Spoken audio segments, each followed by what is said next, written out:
Hey everyone. Well, here we are again.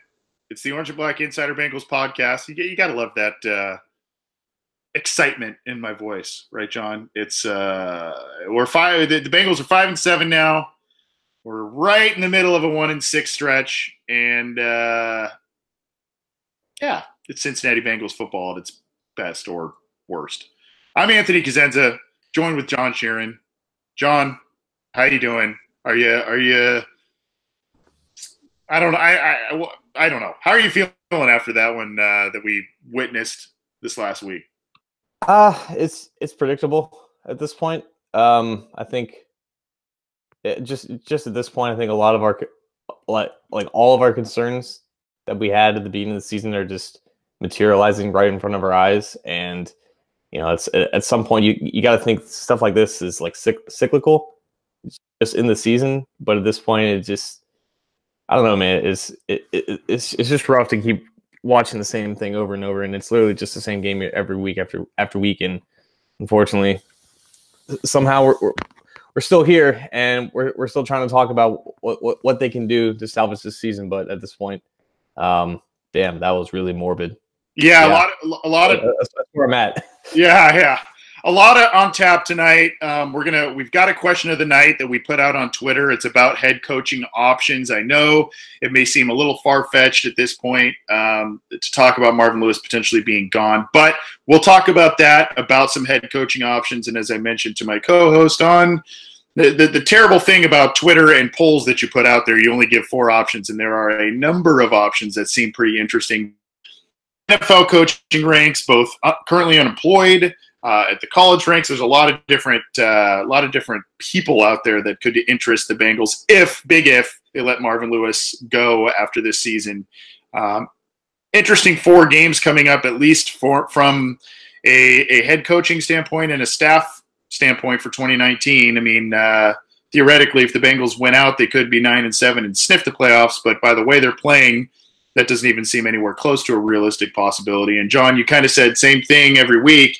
Yes and no. I mean, same result, but it comes in just different ways, right? I mean, it's like now it's backup players, it's more injuries. We'll get to that in just a second. I wanted to start, and we will take calls, texts, emails, tweets, all that kind of the live YouTube chat. If you want to leave questions, we're going to get to questions at the end of the show. I wanted to get to this. This was a caller that actually called last week, John. Hopefully I can get this audio on the program here. But caller from last week, it was Robert. And Robert's a longtime fan. Unfortunately, we couldn't get to Robert's call last week because we had a number of different calls and just a really busy show last week. But I wanted to get to this voicemail. I thought it was very interesting. Let's cue it up here, and hopefully we can.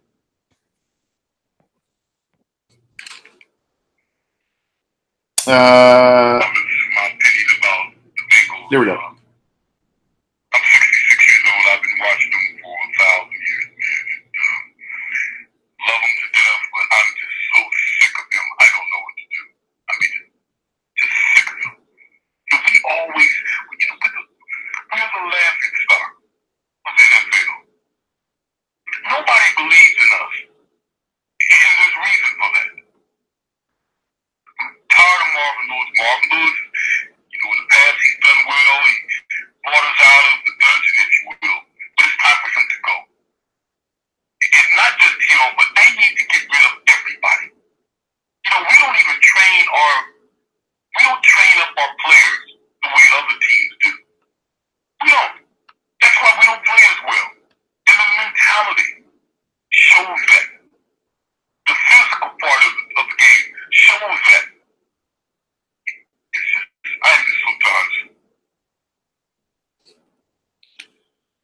That was from Robert, a listener of the program and longtime Bengals fan. And, I don't normally like to play voicemails and all that kind of stuff on the air, but that one really resonated with me, and that one showed a lot of passion, a lot of anger.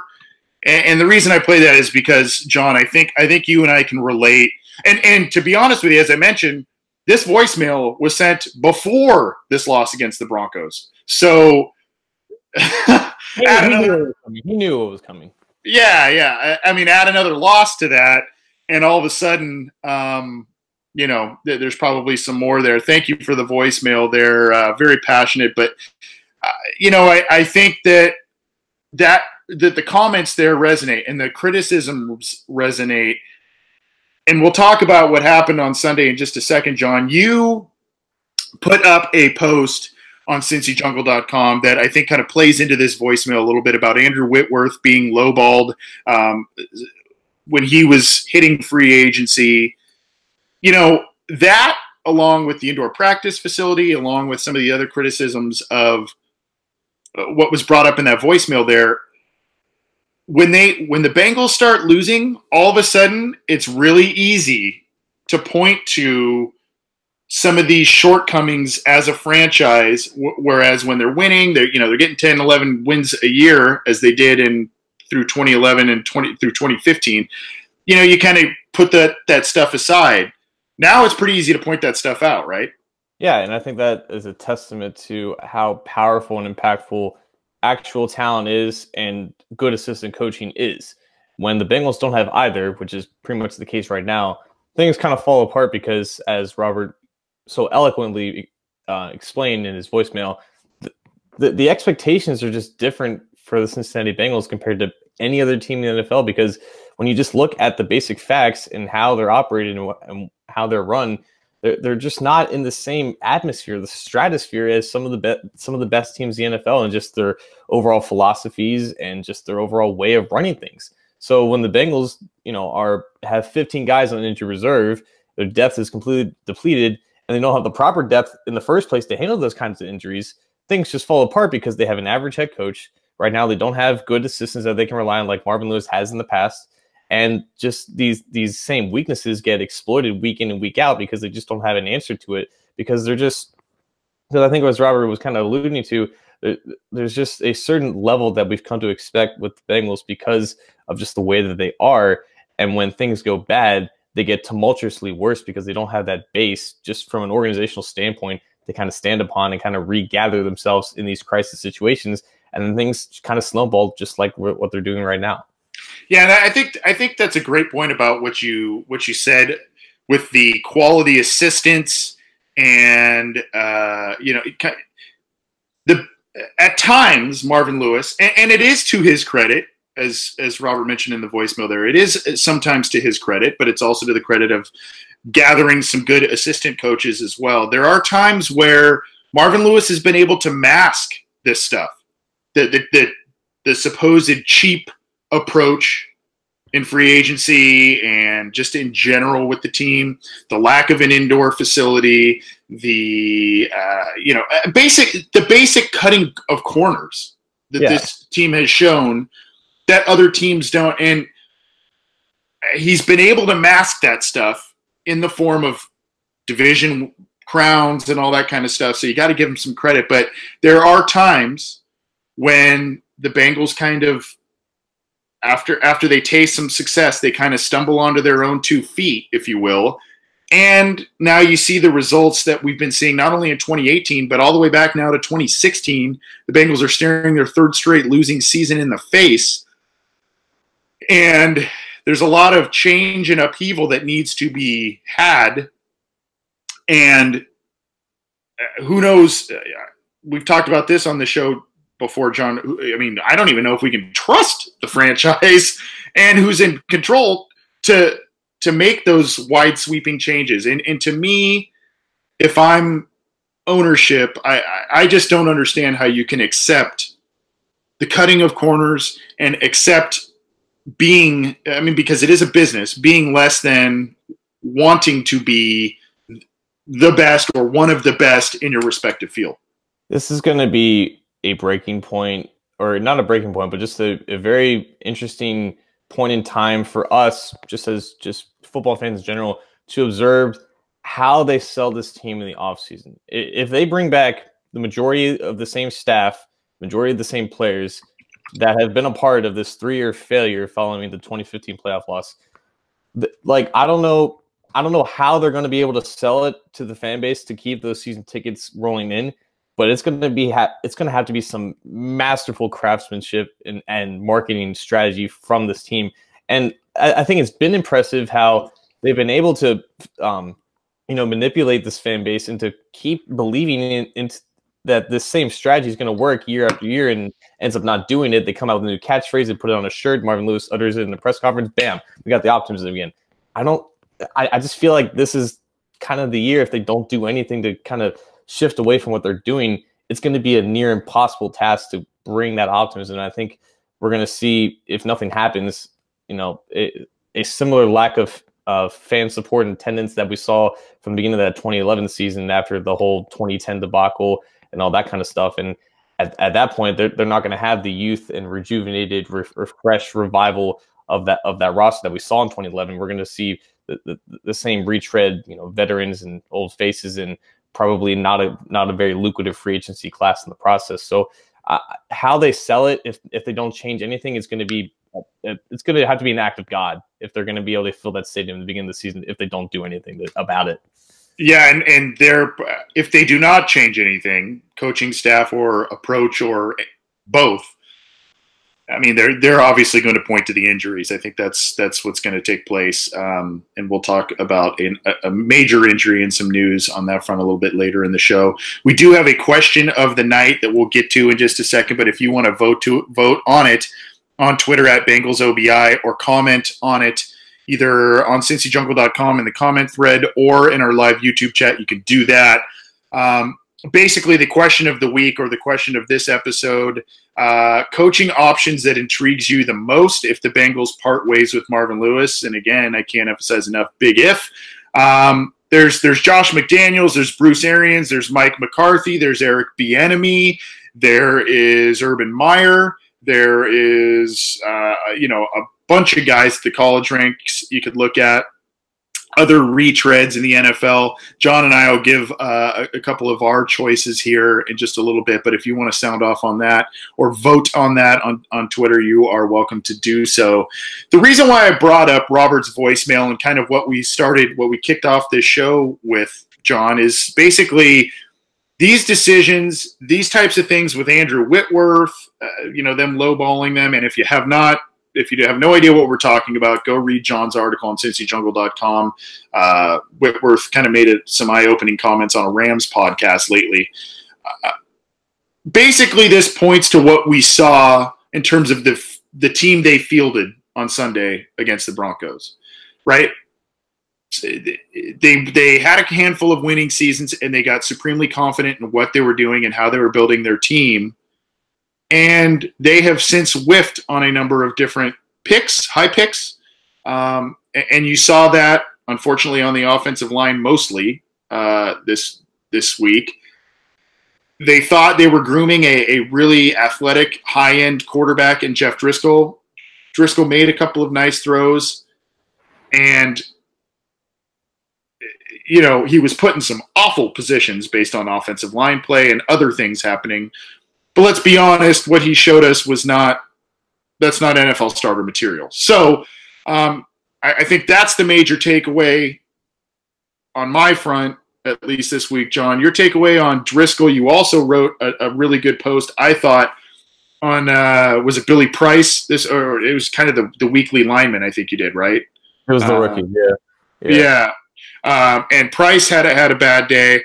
And we look to – I mentioned first-round picks, high picks, Jake Fisher on IR. It's gotten so bad with Cedric Ogbuehi, who is a backup tackle, that not only did the Bengals sign Andre Smith last week, but they moved Clint Bowling over from guard to left tackle. He struggled at left tackle, predictably. Ogbuehi's on the bench. Disaster all around. Your takeaways, I guess, if there are too much that we haven't already addressed, John. I feel like at the beginning of the game, they tried their hardest to mask the lack of cohesion on the offensive line by having a lot of play action rollouts for Driscoll to try to limit the amount of true pass protection reps from that offensive line, with a lot of those guys playing out of position.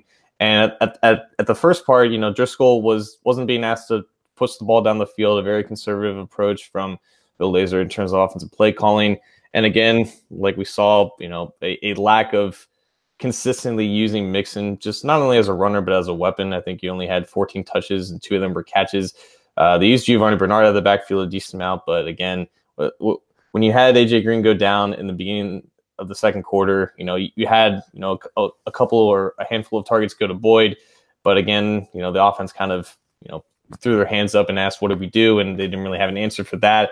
Once the game started swaying more towards the Broncos' favor, once their Bengals defense didn't exactly, the Bengals defense didn't exactly keep up their pace. Philip Lindsay kind of ran all over them towards the end. Then you had Driscoll push the ball down the field, and you kind of saw what I think a lot of us expected. You had those handful of throws to Boyd over the middle where you kind of settled into the pocket, didn't get phased much by the pressure in front of his face and made a good throw. But at the same time, for every one of those throws, there was a head scratcher throw where you tripped up, rolling out of play action. You had that awful overthrow that led to an interception and a few more turnover worthy throws as well. So it was about what we should have expected from Driscoll, some good plays, but masked and countered by some awful plays in the process, and just a general offensive scheme that clearly didn't trust him to make, those multi-read type of progressions and throws. And, just in general, if you're gonna game plan for that as your quarterback against a very solid defense of the Broncos, it's not exactly a recipe for winning. And I think, we've talked about it so many times, when this offense is dealing with adversity, they just shy away from Mixon for whatever reason. And that was just another case for this week. And until we see it not happen, I think we just got to expect that it's going to happen every single week. And that's just the nature of a Bill Lazor offense. Yeah, I think Mixon ended 12 for 82 in terms of rushing. A number of nice runs, and for some reason you got your backup quarterback in, you've got backup offensive linemen in, and you're shuffling things around. You kind of figure, why don't we really try and use the run game? That didn't happen. You had the offensive line again. I don't want to sit here and say Jeff Driscoll played awful, because he really did not. The team put him in a lot of precarious positions, both in not running the football, and I think the Bengals hit a nice dozen penalties on the day, a lot of which were on the offensive line and in the form of false starts and holds and all that kind of stuff. That puts them in a bad position. Basically, they needed almost everything to go right this week in order to come out with a win and put Jeff Driscoll in a comfortable position, and they did not do that, which is unfortunate. And, there were also a number of key drops by receivers that would have resulted in first downs that had either killed drives or resulted in turnovers or what have you. So there was just stuff those are kind of my takeaways. There were mistakes that affected your backup quarterback. There was, as you mentioned, questionable play calling that affected the backup quarterback who was forced to start. So that didn't help. And then, just not only this week, but last week, I think the Bengals combined for 25 penalties the past 2 weeks at home. That's inexcusable. And Marvin Lewis put out he said something to Jeff Hobson or the media saying, it's young guys. Well, I mean, some of them are inexperienced, if that's what you meant by quote unquote young, but a lot of them are made by veteran guys, and they're just dumb penalties, and getting false starts and those kinds of procedure penalties at home. To me, that's mental, and that's inexcusable. That's just.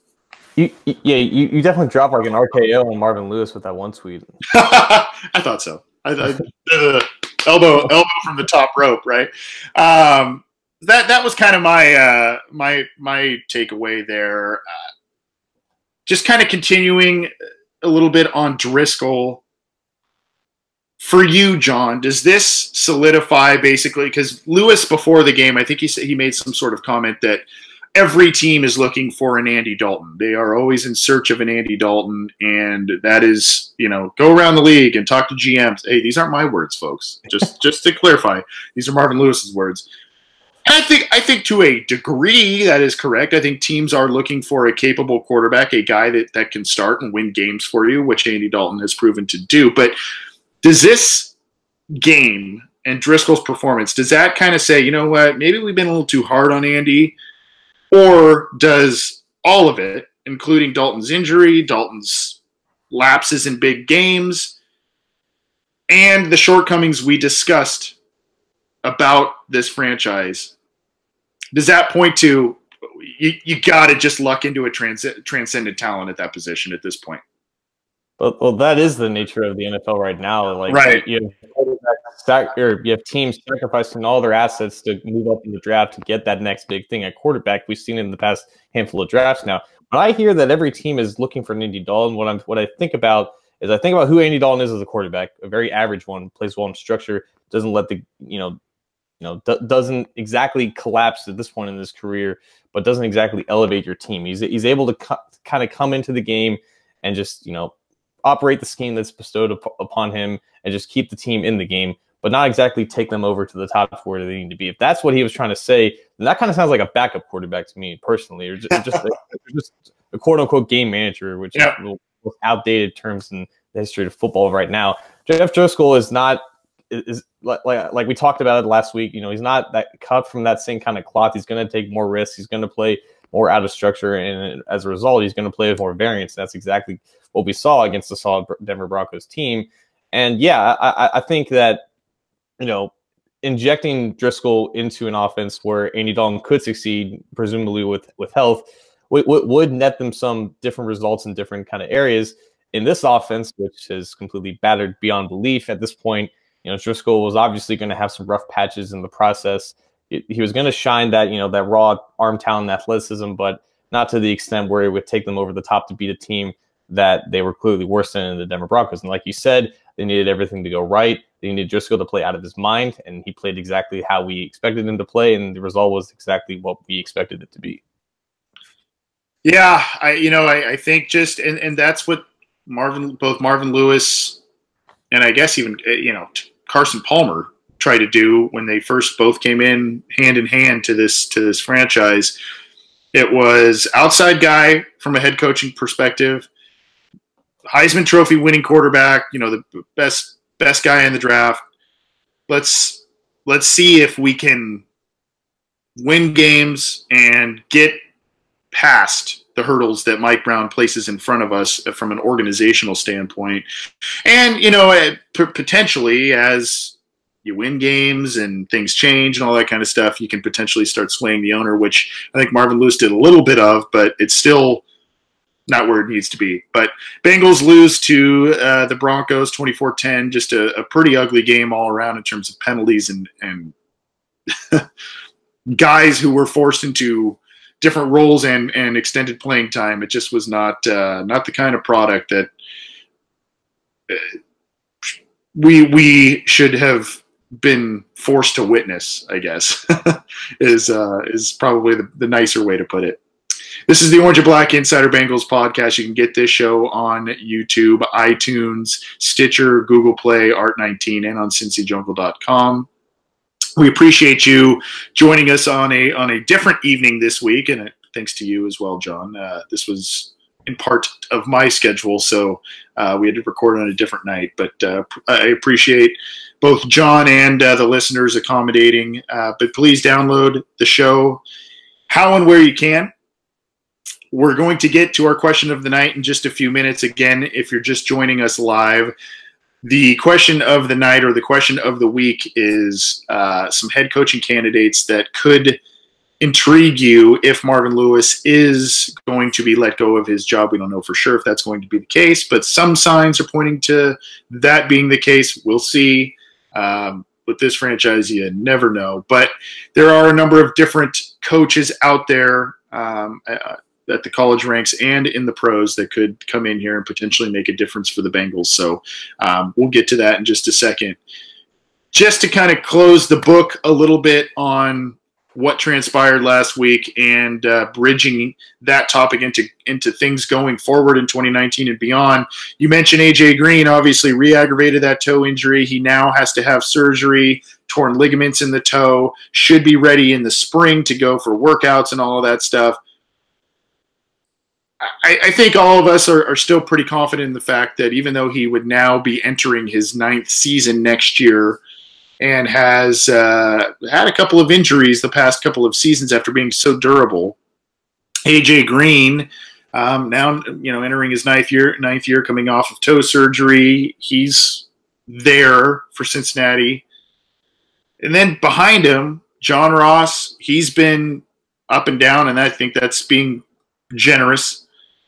Tyler Boyd's had a breakout year, but he will be entering the final year of his deal next year. You have Cody Core, who dropped another, I think, at least one, if not two passes last week. He did have the touchdown catch, which was nice to see from him. But the Bengals refused to play Auden Tate. Alex Erickson doesn't really give you much in terms of an offensive threat. So where I'm going with this, John, is what's ahead for this group next year and in the coming years? I mean, is this something yet again, even though there's a top 5 pick, a top 10 pick, and a second-round pick as potentially your top 3 receivers, is this a position that needs to be addressed again this next offseason? Potentially, but nothing more with from what I'm thinking right now, nothing more than like a 3rd or 4th round pick. Right.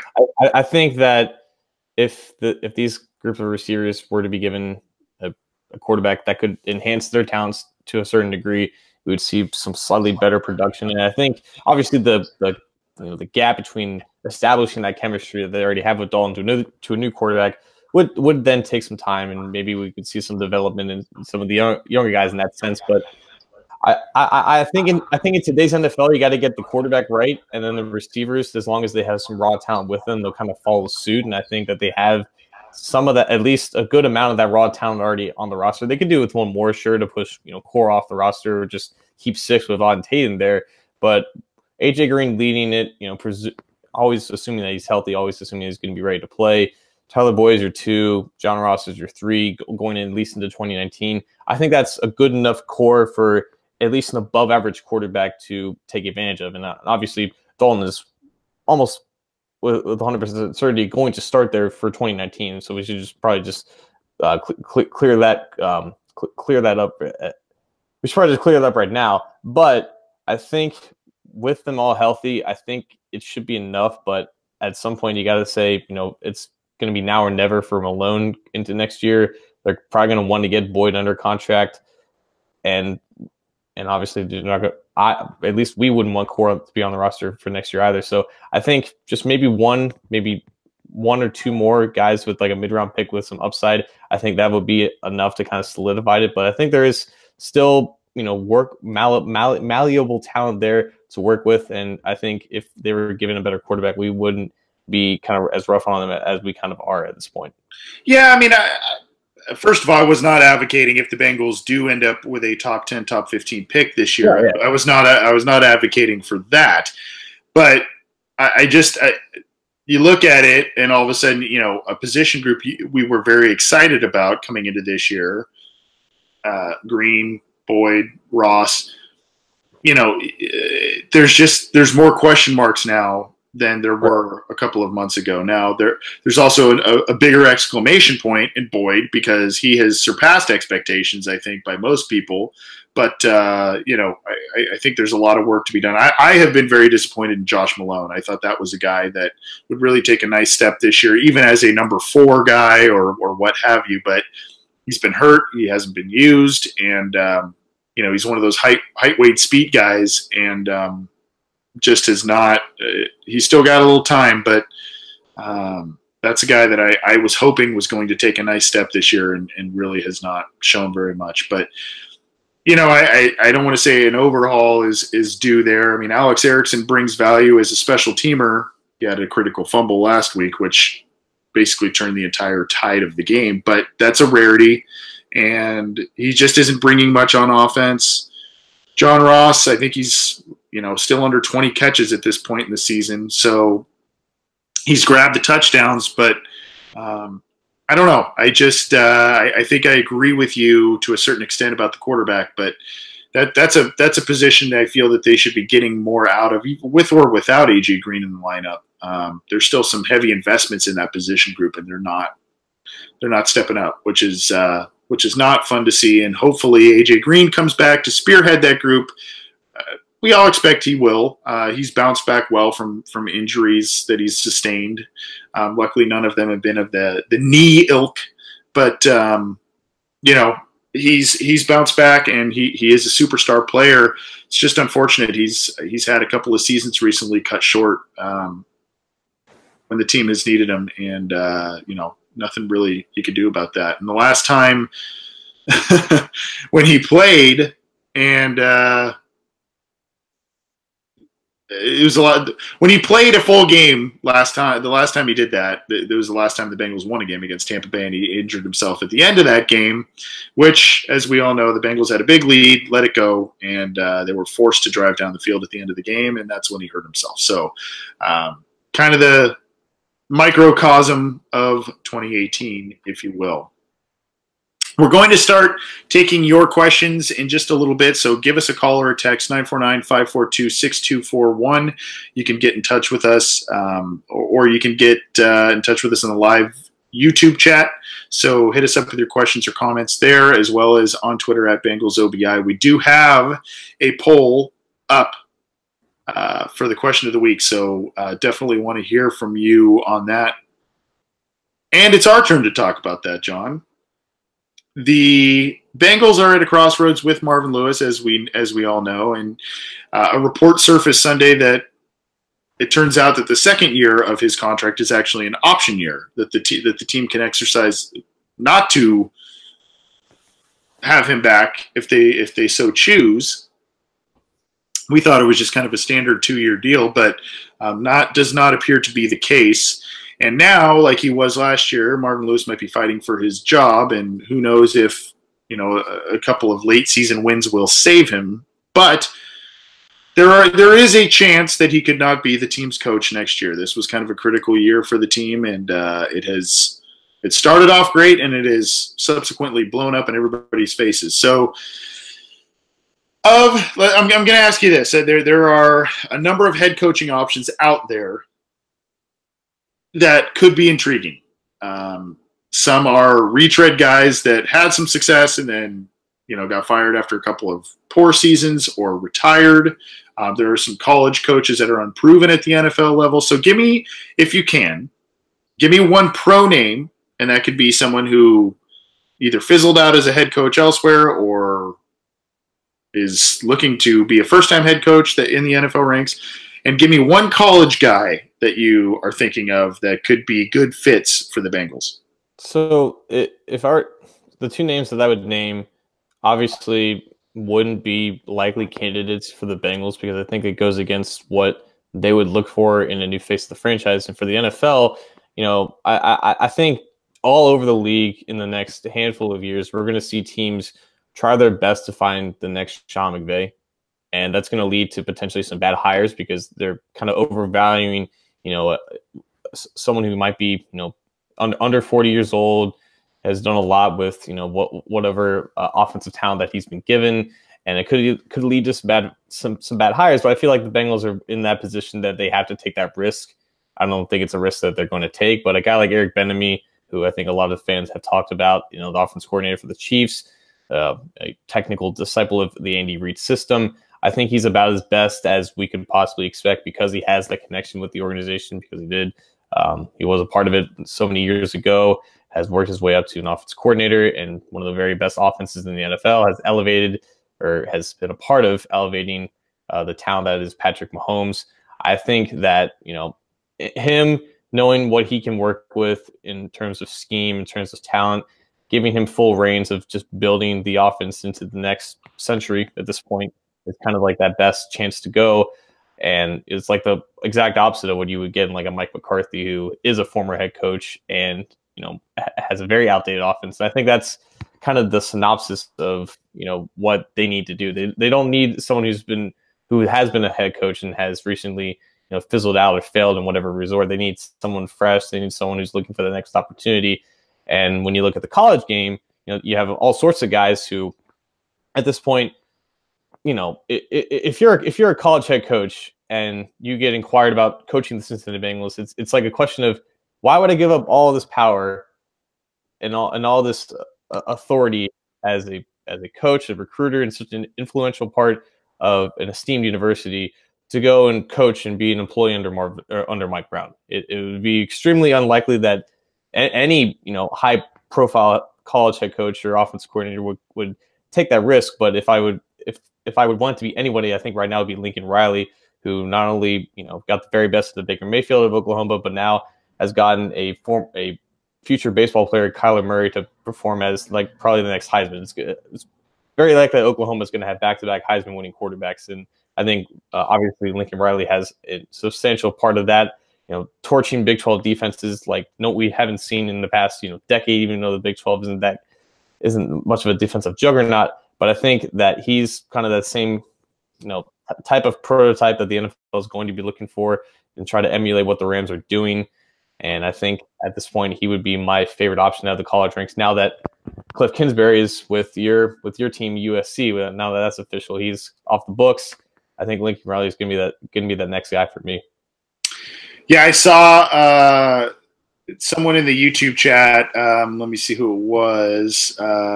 Kentucky Ron said Cliff Kingsbury. He's not, like you said, he's not going to. He's going to SC. So and that's a good hire for SC, especially as Urban Meyer's offensive coordinator in 2020. What's that? For you, he'll be Urban Meyer's offensive coordinator in 2020.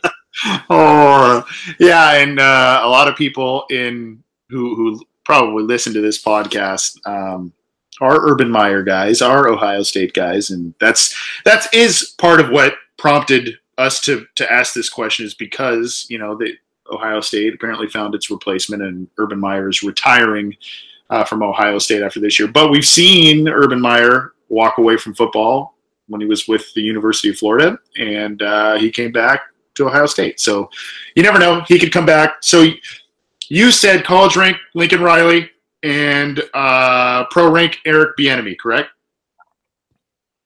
Okay.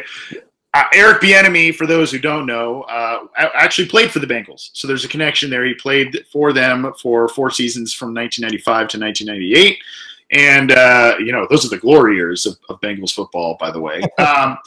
He was also given one of the best nicknames ever by Chris Berman of ESPN, Eric Sleeping with Bieniemy. I thought that was a great one. But intelligent guy, very creative, obviously, from what he's done with the Kansas City Chiefs.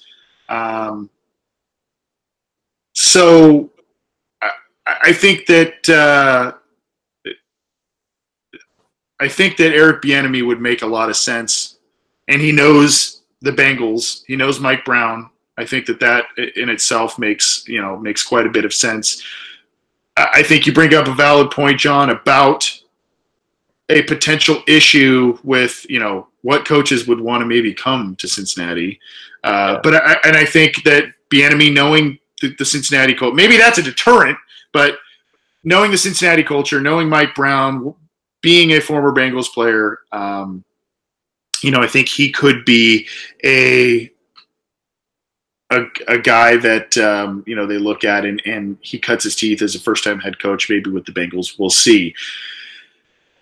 There's a couple guys I look at. I guess from we talk about Josh McDaniels, the Patriots coaching tree. I'm not really a big fan of that. I think that's the whole system thing. I think there's a little bit of an overrated aspect there. I will say I'm intrigued by Bruce Arians, believe it or not. I think he has experience with the Pittsburgh Steelers. He was an offensive coordinator there and had some success there. Took over for Chuck Pagano and had a great run as a coach there. Had some great seasons with the Arizona Cardinals, with Carson Palmer. So there's a lot of connections that just kind of makes sense to me. And apparently, and if anything, it'll get him out of the booth, because if you've heard him announce, no offense, Bruce, I'm sure I couldn't do any better, but I think that he probably is chomping at the bit to come back at the right opportunity. If the Bengals come back with some healthy players, he may look at, Geno Atkins and Carlos Dunlap, maybe even Andy Dalton, AJ Green. He could look at that and say, the core is there. Let's tweak some things, bring in some of my guys, and, go from there. I like the idea. It's always about beating the Steelers in this division. and in the playoffs to me. So, if you've got a guy who's intimately familiar with that organization and what to do there, I'm on board with that. I realize Arians doesn't have some of the track records as a Super Bowl winner like McCarthy or, even McDaniels as an assistant winning Super Bowls, but I like that. Another guy I really like, and I've said this before, and he doesn't get the run that a lot of guys in college get, is David Shaw of Stanford. I think he's extremely intelligent. He has carried the torch at Stanford from Jim Harbaugh, and they've been a very competitive team, unfortunately for some of those Ivy League-ish schools or those high academic schools like Stanford, like Notre Dame, for periods of time, it's hard to get. I mean, these are, for the most part, the kids focus a lot on academics. That may not be the case at some other schools. Hate to say it, but it's the truth. And somehow he not only runs a really tight program, a team that consistently sniffs the Rose Bowl and Pac-12 champions. He seems to be a very sharp guy. If you watch him on the NFL Network during the draft, he's usually on that, and he has a good read on a lot of the players coming out. He's just a guy I have a lot of respect for, and he's not the most rah-rah guy. He's not the most yelly, in-your-face guy, but he's brought he's brought a couple of different approaches to Stanford football. One, there is some creativity where you can use guys like a Christian McCaffrey, and he was able to do that. But he's also done the ground and pound stuff, and he's gotten creative on defense with certain players. A lot of edge rusher guys that have entered the NFL, and I think there's a lot there from David Shaw that could point to success in the NFL level. So those are two guys that I like. Do you have any thoughts about Shaw? I don't know if you follow him too much, John, based on region, but no. I definitely know Shaw because watching him on the draft is a treat, and I think with at least for Shaw, I don't know about Arians, but regardless of what scheme they potentially run or how they build a roster, or whatever. I think what's most important in this day and age, for coaching the NFL is the adaptability in terms of just overall, philosophy and just kind of how you just kind of manage things, whatever. And you have the most stubborn head coach in the history of the world in Marvin Lewis, stuck in his ways and, not deviating, and therefore progress has yet to be seen. And then you have guys like Frank Reich who, took over the Colts and just kind of kept an open mind about what they have there, and just saw what they needed, addressed those issues instantly, and just kind of built the whole team and the offense around what strengths and weaknesses that they had. And now the Colts are looking like they're ahead of whatever number of years rebuild that they were originally on. So if Shaw, or at least a first time NFL head coach, comes into a role like head coach of the Cincinnati Bengals with just this fresh and open mind and adaptability to kind of, rework what the roster is now and take advantage of whatever talent that they have left, I think that's almost maybe the most crucial part of that. It's that investment in the organization and in the talent that's already there, but has the, the recognition to understand what they need to do differently and how they need to be so much different than the guy that they're replacing.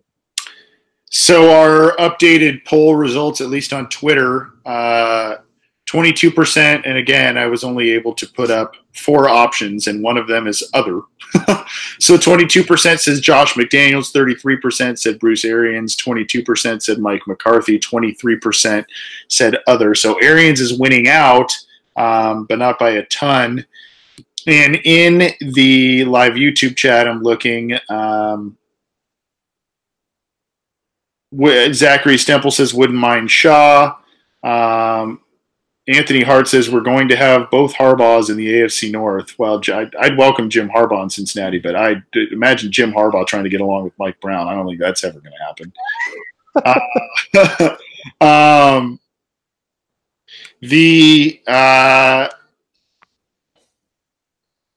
I'm not surprised at all by the lack of support of McCarthy, and I think a lot of people. I was going to go there. Go for it. I think a lot of people were also turned off by the way McDaniels handled, accepting the Colts job, and then hearing from the Patriots about, how he's essentially like the de facto Belichick replacement. So if McDaniels doesn't want to leave, New England for, the Colts and Andrew Luck, I just highly doubt he's going to want to leave for Cincinnati in a worse class organization than Andy Dalton. So that's basically not even an option at this point. And I think no one wants McCarthy at this point because I think they respect what he did in the past as a head coach and the success that he had, but has realized that over the past, handful of years, he just hasn't evolved in the similar way that Marvin Lewis hasn't evolved. And eventually Packers got tired of it. And it'll be interesting to see where he ends up. I don't think it'll be in a head coaching job, or at least here. Yeah, I mean, you look at it, McCarthy's got the Super Bowl, but, a lot of people point to, Aaron Rodgers and all that kind of stuff. I don't know. Keith Brewer says Arians already said he'd only come out of retirement to coach Cleveland. Interesting. I don't know if he specifically said that. He might have. I didn't catch that. And there was another comment here. I'm trying to see who it was from, saying that. Gosh, where was it? It was basically saying that Arians is giving out Christmas gifts to everybody in the Cleveland front office to get that job. So I apologize. I can't see exactly who that was, but I thought that was a pretty funny comment. It's possible. He's got a number one overall pick as a quarterback and all that kind of stuff. There is young talent there, but I don't know. And at this point, that's an interesting question. I don't know what's a better job. I don't know if Cleveland's a better job or if Cincinnati's a better job. I really don't, especially given what we saw a couple weeks ago. So Cleveland's been a constant train wreck, but Cincinnati's really trending downward. And, you've got the Mike Brown facet, so who knows? Give us your thoughts and comments. Even after we're done recording, we'd still love to hear from you about which head coach you are potentially interested in replacing Marvin Lewis. We hate to be shoving Marvin out of the door with the season not yet done, but I'm all right with it. Well, maybe we don't hate to, but it's worth discussing given some bits of news about Marvin and everything this week that we've seen. So pretty interesting stuff. There are some good names at the college level and the NFL level that should be available for the Bengals if they end up wanting to make a move. This is the Orange and Black Insider Bengals podcast. I'm Anthony Cosenza. He's John Sheeran. You can get this show on iTunes, Stitcher, Google Play, Art19, YouTube, and CincyJungle.com. We're going to get to listener questions here now. You can give us a call or shoot us a text, 949-542-6241, 949-542-6241, or leave your questions in the live YouTube chat or on the comment thread on CincyJungle.com. We already do have we do have a call on the line. It is Aaron, who is from Cincinnati. Aaron, are you there? Yeah, I'm still here, man. How you doing? I'm doing all right. How are you? I'm doing all right, man. What's on your mind tonight? I'm in chocolate system. What's on your mind tonight? Oh, yeah. I got so much that I can't even probably get it all out. If I run a little long, just cut me off whenever you need to. All right. I wanted to comment on a couple things you guys were talking about as far as like quarterbacks go. One of the things that was like taking in my brain there was when we were talking about Marvin Lewis saying everybody wanted Andy Dalton. I don't think anybody wanted Andy Dalton for 8 years. Like, not for 8 years, like maybe for a couple of seasons, as John said, maybe as a backup. But nobody wants Andy Dalton. Nobody thinks of him as the guy to build your franchise around. So that's just complete bunk. I think he just throwing that out there. In regards to the game on Sunday, I think that this, with Jeff Driscoll, it won't ever work with this coaching agency because the way Jeff plays is a very a high risk, high reward kind of deal, and you kind of got to keep chasing that dragon. You know what I'm saying? If he throws the pick on one drive, you got to keep letting him go back at it. And we're not that type of offense. You only get so many chances to do anything. And but if you look at some of the other stats in the game, we're just watching it versus when Andy's in there, we often go 3 and out. You know what I'm saying? There's not there's not sustained drives at all. Whereas, yeah, almost until I would say it started to get out of hand around the third quarter, we were like comparable in like time of possession stats, which we normally always lose. We were competitive in yards. You know what I'm saying? And all those other little stats that nobody really pays attention to. Like, they were close. It just didn't translate to the scoreboard because of, whatever reason, penalties, setting us back and all that stuff. I really feel like if we didn't have such discombobulation on that offensive line with all the penalties, we put up a much better fight. It's not winning the game. That's just me. I might be out of my mind, but whatever. And lastly, to touch on the coaching thing, I'm only going to get excited about a coach who I feel like will take more power from Mike Brown. So, like, it would have to be a big signing that would say to me, like, yo, Mike Brown gave, like, way more control to this guy. You know what I'm saying? Because if he brings in anybody else, I really feel like it'll regress in how much he gives, to somebody who isn't named Marvin Lewis. So, if it was a big name like we were talking to Jim Harbaugh or Urban Meyer, even though I'm kind of iffy about that because of the PR storm that he's been going into, I really don't think we need that. But if we do, at least I know, like, hey, that guy, he's coming in, he got some power. That's the only way that you're going to draw a guy in like that, more so than the money, just the control. So yeah, well, thanks, thanks, Aaron. We're going to take these questions off the air. Good stuff, really good stuff. Call again for sure. John, a lot there, and we got a couple of calls that we couldn't get to, but if you want to call back, we'll try and get you on the air. We do have an open line now. But, John, the one I want to talk about, and he stopped short of saying it, but Andy Dalton is a tease, right? I mean, for lack of a better word, Andy Dalton is a guy, think about this year. He had numerous comeback wins. He also he set franchise records, but like he said, he's a guy you maybe want 2-3 years, and it's kind of the Alex Smith thing. You start to get sick of him and you want to move on. Yeah, he's like the ideal bridge quarterback because he's definitely the kind of guy that would take a young quarterback under his wings and kind of get him prepared to eventually take his job. And I think he would handle that role well, but he's exactly right. He's not the quarterback that can elevate your franchise. And I think my big fear with them eventually moving on from him is taking another kind of Andy Dalton because, they've grown comfortable with him and they think that they can find success with him in the long run. They just think they're unlucky in that sense. But I definitely want a transition to, a quarterback that can actually elevate your team, and you don't have to build a superstar team around him to eventually, cross the threshold that you're so desperately trying to cross. And Aaron made a lot of good points, and and all that kind of stuff. But I really, really wish I really wanted to tell him that there's just not going to be a coach that takes away power from Mike Brown as long as Mike Brown is running.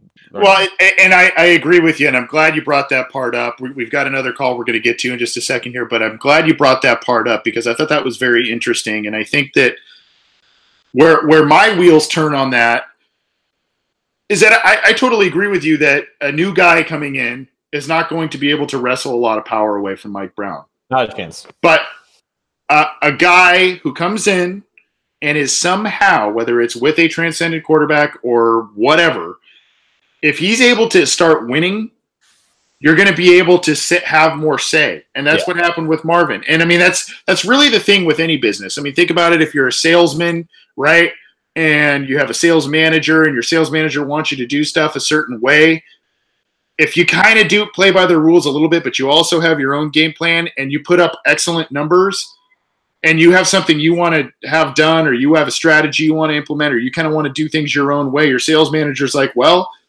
if you keep putting up the numbers, fine, right? I mean, if you're not getting us in trouble in terms of legal problems or something and you're putting up the numbers, all right, man, do it your own way. And I think that that's what it's going to take in terms of wrestling away power from Mike Brown. Yes, you might be able to, once he moves on, whether it's unfortunately with death or passing it along to his family members or what have you, you might get some changes there. But I think no matter who it is, it's going to have to be a coach that rides it out for a year or two under strict guidelines. And then if and when they're able to win, it's going to be like, hey, my way works. my way works, and so let's do things my way. I think that's what Jim Harbaugh tried to do in San Francisco, and he just rubbed people the wrong way. But I think that's what it's going to take to wrestle away some power from Mike Brown. We have another call on the line. I believe it's from our good friend Terrell. Terrell, how are you, sir? How you doing, sir? How y'all I'm doing? doing we're doing okay. I mean, it's we're 5-7 coming off a pretty ugly loss here, so we're doing all right. But what's on your mind tonight? Yeah. Yeah, no, there was some trash they set out there. Yeah, not a very good showing. But I do want to just say that we Marvin do got to get up out of there. I mean, the all his fans and all just the preparation and everything is getting real stale. And I just wanted to say that the defense is looking like they can't tackle. But there's two guys I think that we could try to trade or give value. I think that we got to get rid of Montez and also Kirkpatrick. And also, one of the coaches I was going to say was, I think John already mentioned it, offensive coordinator from KC. And you had a good one with those hands. But one of the other coaches I really wanted, but actually he retired. And that's Urban Meyer, but you know, it is what it is. But yeah, I just want to say that. And also, a little debate kind of thing I was thinking about, Leon Hall, Jonathan Joseph, Pac-Man Jones versus Bernard, Kirkpatrick, and Jackson. Like, who you would think will win? Ooh, that's a good call there. Thanks, Terrell. Appreciate you calling in as always. We'll take that question off the air. A lot there that he talked about. We'll get to his little question at the end there. I thought that was a really good one. The thing that I don't know how much value the Bengals will get if they try and trade Burfict and Kirkpatrick. I don't know that there's much there. Yeah, I don't think there's just much value there. I think that I think between salaries and baggage and all that stuff, I don't think there's much there to get. But Hall, Joseph, and Pac-Man versus Denard, Jackson, and Kirkpatrick. I'm going to go with the former. I think, and unfortunately, the Bengals didn't get to keep Joseph all that long.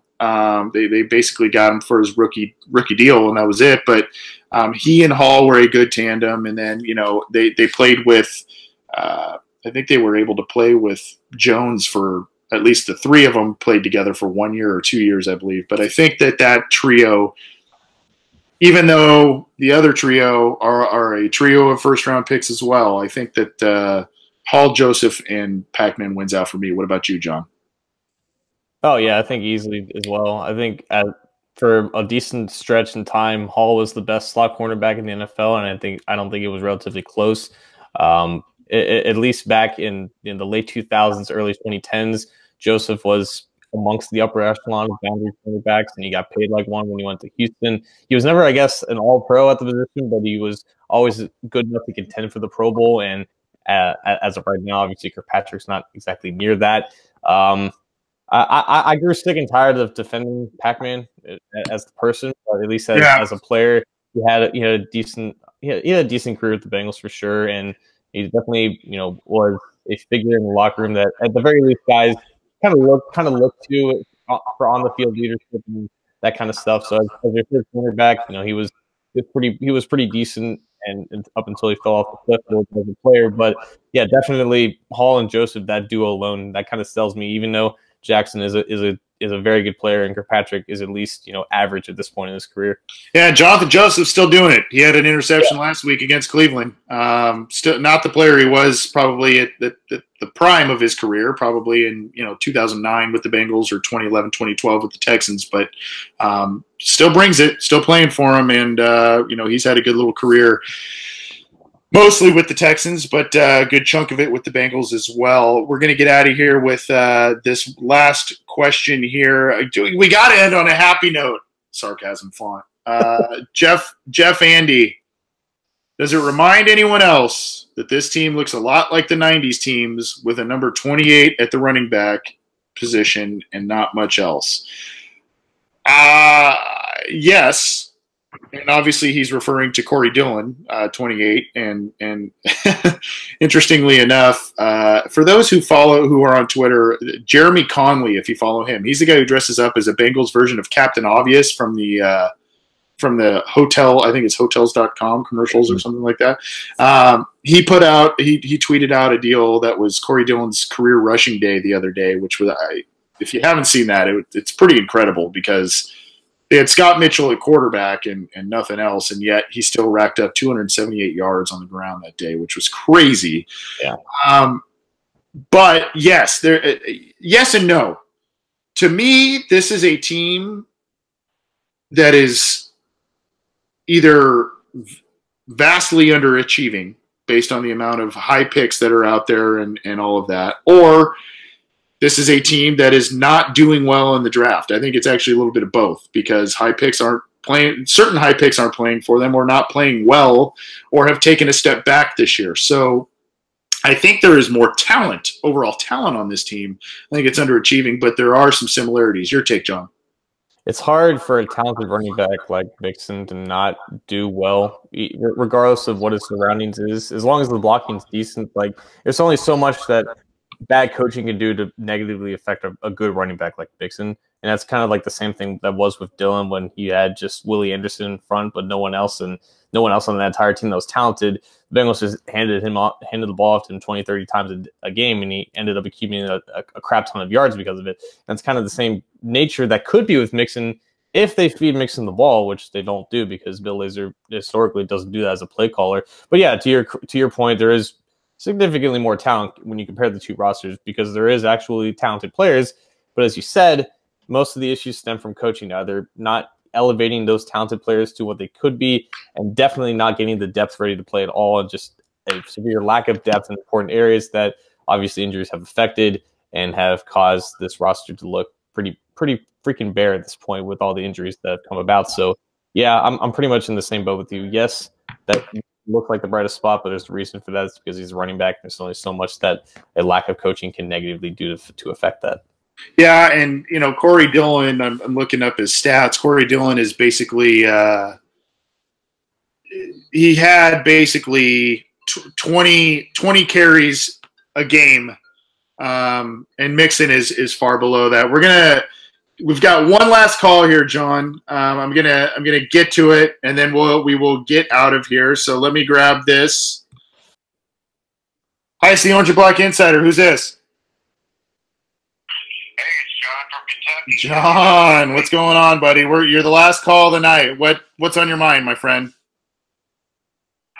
Well, I just want to thank you and John both for doing this podcast each week because I'm sure it's getting to where it's hard to talk about the Bengals sometimes, So I do appreciate you all doing this. Thanks, buddy. I mean that seriously. And you did mention earlier, Anthony, that maybe if the Bengals win their last few games or something, they'll bring Marvin back. Well, I don't think the Bengals win their last few games. I think it's Cleveland and Pittsburgh. I don't see them winning either one of those games, whether they bring Marvin back or not. I don't think I'll be surprised either way if he's not back or if he is back. So, I don't know. What's your opinion on that? Well, first of all, thanks for the kind words, John. Always appreciate it, and always appreciate you calling in. Basically, to me, the only winnable game, obviously, of the four remaining seems to be Oakland, and boy, might that one be just ugly to watch in terms of what the product on the field will be for both of those teams. I think if this was a team that maybe had Dalton or not both, but Dalton or Green, I think they would have a shot at maybe winning another game or kind of making a run at an 8-8 now at this point. But I think that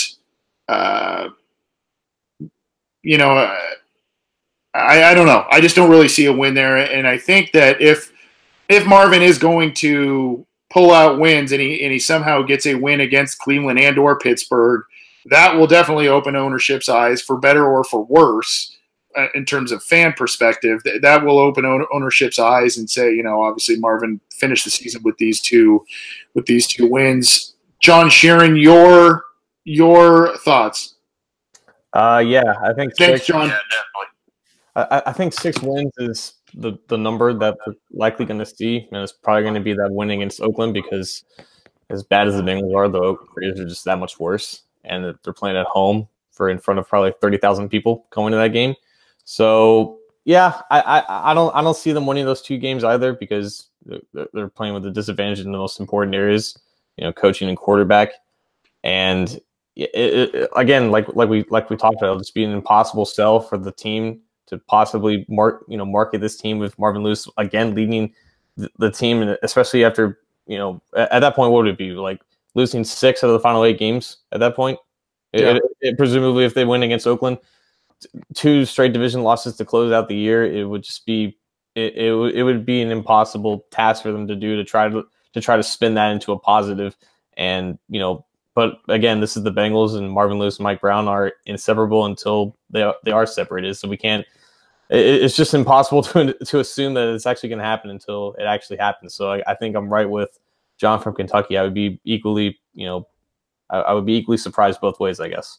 Yeah, and it's a shame. It really is, because even when the Bengals were, in this 1-3 stretch, 1-4 stretch, I mean, there were still Cleveland's a winnable game. Denver should be a winnable game both at home. You've got another game against Cleveland, should be a winnable game. You've got Oakland. I mean, even if it was you're in the playoffs as a charlatan type of 9 or 10 win team, there was still an opportunity for this team to do something, even with the injuries and all that kind of stuff. I mean, these are games these are not formidable teams, most of them in this stretch of games, and I mean, they are looking completely overmatched. And some of that has to do with the injuries, for sure. But they're looking completely overmatched. They're 2-touchdown dogs this week against the Chargers. They lost by 14 against Denver. It going back to the previous question, it does feel there is a 1990s stench about what's happening, and it's weird because this team just completely hit a brick wall this year. That Steelers loss just made them completely hit a brick wall, and it's kind of been a tale of 2 seasons. It's really a shame, and it's gonna take a lot of changes internally for this team to turn the corner again next year. But we'll see if that happens. Thanks so much for all of your calls. We had a number of calls. We missed some. I apologize. We couldn't get to all of them, and I apologize to our callers that we couldn't talk to you for longer periods of time. We'd love to just talk to you for hours and hours about the Bengals if we could, but time is not on our side, as they say. But you can get this show on iTunes, Stitcher, Google Play, YouTube, Art19, and CincyJungle.com. We appreciate the support, and subscribe to those channels if you can. You can get in touch with us on Twitter at BengalsOBI. We appreciate all the interaction in the live YouTube chat tonight, and if anyone's in Los Angeles this week, I will be at the game. I'll be there watching the Bengals hopefully cover a 14-point spread, and I guess that is my final thought. So if anybody's going to the game, let me know, and I'll try and meet up with you, whether it's at the tailgate or inside the game or whatever. But I would love to see or meet listeners of this show, readers of Cincy Jungle both, or just fellow Bengals fans in general. Would love to see and meet some of you. So if you are going to that game, please let me know, and we'll try and meet up. I guess that's my final thought this week. John, yours? Yeah, I already told Anthony this, but I don't think he's going to listen to me. If you do see Anthony at the game, make sure to give him like a Chargers jersey so he kind of fits the team. I unfortunately can't be there. I'm about 3,000 miles away, and I don't have the money for a Chargers jersey. But I know we got some loyal fans out there, maybe in the LA area. Help them out. Don't let them show up in the game in the Bengals jersey. One of my good friends is a big Chargers guy. He's got season tickets. He's got it. Yeah, so we're probably going to meet up with him, and yeah, he's going to give me the business, I'm sure. But that's all right. It happens. We'll have some fun regardless. It probably won't be the most fun game to watch, but we get to see him in person for the first time this year, and I don't know. Who knows? Maybe they'll make a game of it. That's going to do it for us this week. you can still get in touch with us on the various platforms that you can download the show, and on Twitter. We still got that poll running for the head coaching options in 2019. If you want to comment or vote on that, please do. For John Sheeran, I'm Anthony Cosenza. Keep your chins up. Better times are coming, I hope. This is the Orange and Black Insider Bengals podcast. We'll talk to you next time.